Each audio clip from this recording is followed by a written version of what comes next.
The face of the Tea Party is changing. It is not your grandma's Tea Party anymore. And you're going to love who's taking the conservative movement by storm. I'm Anne Marie. I'm Morgan. I'm Gina. I'm Sunny.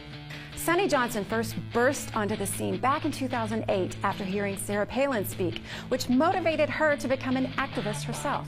She has since appeared in Steve Bannon's film about conservative women leaders, Fire from the Heartland, and was featured in The Undefeated about Sarah Palin.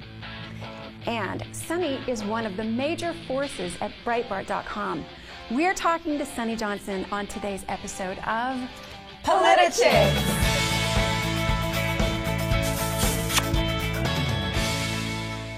Sunny, welcome to Politichicks. Welcome. We're so happy to have you here. I'm so glad to be here. Thank you. You got to tell us about how you got involved in this movement. What happened from the very beginning when you first got involved in The Undefeated?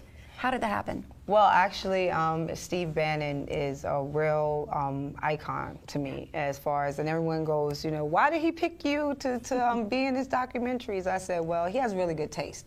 So, so I'm like, you want to go check the movie out, because if I'm in any indication, then you'll know he has very good taste. But no, it came about when, it's a blessing in disguise, I guess. The very first speech I ever gave was at a Tea Party speech. And Steve Bannon's sister was actually in the crowd. And so she called him immediately and was, oh, I just heard this young speaker speak, and you have to get her. And, oh, wow. and 3 days later, Steve's people had got in contact with me. We're shooting this film. We want you to come. And I'm like, oh. And so I go up, and we shoot the film, and the film comes out, and then, you know, it's just gotten me to places where I can sit here with the Politichicks. So I can say, indeed, I am a lucky girl. So That's you are, and we're lucky to have you. We are. Thank you. I wanted to ask you a question, because I knew Andrew Breitbart, who was such a wonderful, wonderful person, and it's such a great loss for us. But I think he's all powerful now, right? Yeah. And I love your shirt. Yes, most and I definitely. think it's wonderful. So what's your connection with Breitbart.com? You write for them, right? If you have someone who says, you know, you want to be a part of the fight, but you feel a little awkward, like, you know, like the grandma's Tea Party, so you feel a little awkward. Then you meet the one who makes you feel good being a part of it, and that's what Andrew was to me. And I went to this convention up in Minneapolis, and this was the first time I met him, and and I saw him, so I'm like scurrying into him because I want to see him, you know, this is Andrew Breitbart. So I get there, and I'm like, Andrew Breitbart, and he's like, Sunny Johnson, and I'm like, oh, you know, and he grabbed me, and he picked me up, and I was like, you know, out of all, he made me feel like the star. So it was, I was like, wow, that was pretty. And then I heard him give a speech, and he was like, at the end of the speech, he was like, if you can't sell freedom, then you suck. And I'm like, you suck! And and everybody in the crowd just turns around and looks at me, and I'm like, oh no, you suck, man.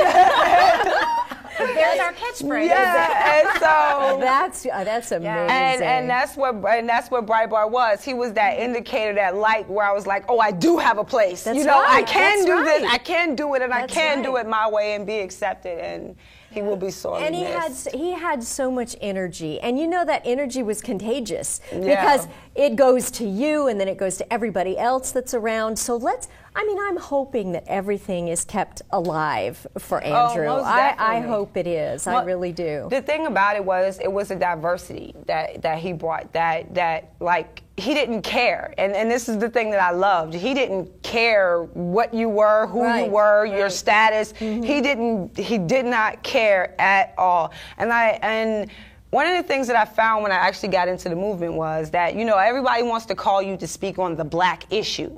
And I'm like, I don't want to be the one I want to talk about the economy. I want to talk about debt. I don't want to be brought in when that issue comes in. Yeah. So I had this big thing pop up with Andy Kaufman, one of these liberal journalists, and when Undefeated came out, he was like, there's a black girl in the movie. Oh, wow. And so everyone calls me that week, and they're like, yeah, we want to do you an interview, come on my show, we want to do, and of course all of it was, liberals think that there's no black people, I mean, on the conservative side. And I'm like, okay, you do all the interviews. Yeah. Well, Breitbart was filling in for Dennis Miller's show that week, and he called, and they got in touch with me and said, we want you to have you on as a guest. And I was like, oh, here we go again. not one mention of it. I was able to sit and talk the topics, talk the way it should be, exactly. And that's when I was like, okay, I love Andrew. I love Andrew Breitbart at that moment. And so I wrote him a message, and I was like, thank you for giving me the opportunity to be a real advocate, instead of being a color. And I appreciate it. And he sends me a text back, oh, there's going to be more. Shut up. and I'm like, okay.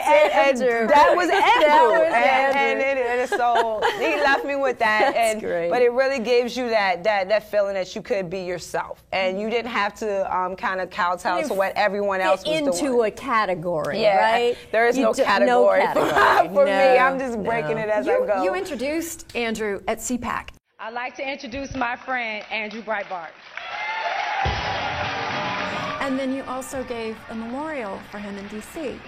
And I know that a lot of really important people were there, and I only heard about your speech. That's what I'm like, and so this is another thing. I love you, Steve, but dude, really, he doesn't warn you about these things. Yeah, so I just show up, and the lady's like, okay, here. And she gives me the piece of paper, and I'm like, what? Okay. So I look down on the paper, and it's Congresswoman Bachmann, it's Congressman Gomer, it's Congressman Pete King, Larry Sokolov, Jonas Goldberg. And I'm like, and then right at the very bottom, it's Sonny Johnson. I'm like, really? And no one had told me this. So I'm like, okay. So I'm like, you know what? At CPAC, we were in the green room, and Andrew was like, right before we were getting ready to go on the stage, he was like, hand me a piece of paper. So they gave him a piece of paper, and he sits there, he starts, I said, what are you doing? He says, well, I'm writing my speech. I said, dude, you have got to be joking. And he was like, no, I'm writing my speech. I said, okay, dude, you just, all right. So we go out, and of course, he rocks it, but the thing that really got me, and it kind of makes me sad when I look back on it, is the moment we walked off the stage, he, everybody was clapping and everything, and I'm like, this is your moment. So I'm like trying to scurry off the stage really, really fast. And he grabs me and he hugs me. And you know how you expect that one little, pat hug. No, it was a bear hug, and I'm like, Andrew, let go. And he was like, no. And then you see the leg go up in the air. I was like, but that's one of those things that I can, that I'm going to remember. I'm really going to remember. And whenever I get down a little bit, or, you think back to those memories, and therefore. Be careful. Yes. What would Breitbart do? We're still alive, and we're still coming for you, so don't forget it. So always, that would be my message. You mentioned some of the economic issues and the issues that you like to talk about now, but I'm curious, because I don't know you that well before this, and I'm just curious what really motivated you to get involved in conservative politics at this level. This is like the fire. Yeah. No, I was thrown into the fire, and sometimes that's the best way that you get there, because I wasn't pre-programmed. I'm not, someone didn't give me the message for me to regurgitate. It's really how I came about it. Basically, it's how I grew up. We learned thrift. We learned sacrifice. If we didn't have the money, there was not a credit card to go and charge it to. So we, the way I grew up, we understood the meaning of what it meant to be a conservative before I knew what the name was. So when I got to the point where I had actually got into politics and I could tell the difference of what it actually meant, then it was only natural for me to fall on this side of the line. And I think that that's the problem with a lot of people in America right now, that if you got them to politically detach themselves, don't worry about D's, don't worry about R's, but think about how you feel about managing your bank account, how you feel about feeding your family, how you feel about your own personal property, how you feel about the most basic of issues, you'll see most people fall on the conservative side. Yes, but we have to have people that could get them to the place where they're not looking for the D's and the R's and the labels and everything. Just if it was your world and you had to set the rules, how would you set it? And I think that most people would choose a conservative platform to set it for. Would. I have a question for you about Sarah Palin. What was it about her that you connected with? The grit, if you put lipstick on a pit bull, and then, but the funniest part was when she saw when we were in Pella, and she saw my tattoo, and she goes, "Nice ink," and I'm like, "Sarah Palin, man, that's Sarah Palin." So, yeah. Very good. Yeah. You guys, we've got to stop. This is so sad because. We'll continue it. Politichick. You are a Politichick. Thank you. I'm honored. You guys, thanks for being with us. We have so much to talk about. We are not stopping. No one's going to shut us up. And thank you guys for watching Politichicks.tv, the right kind of PC.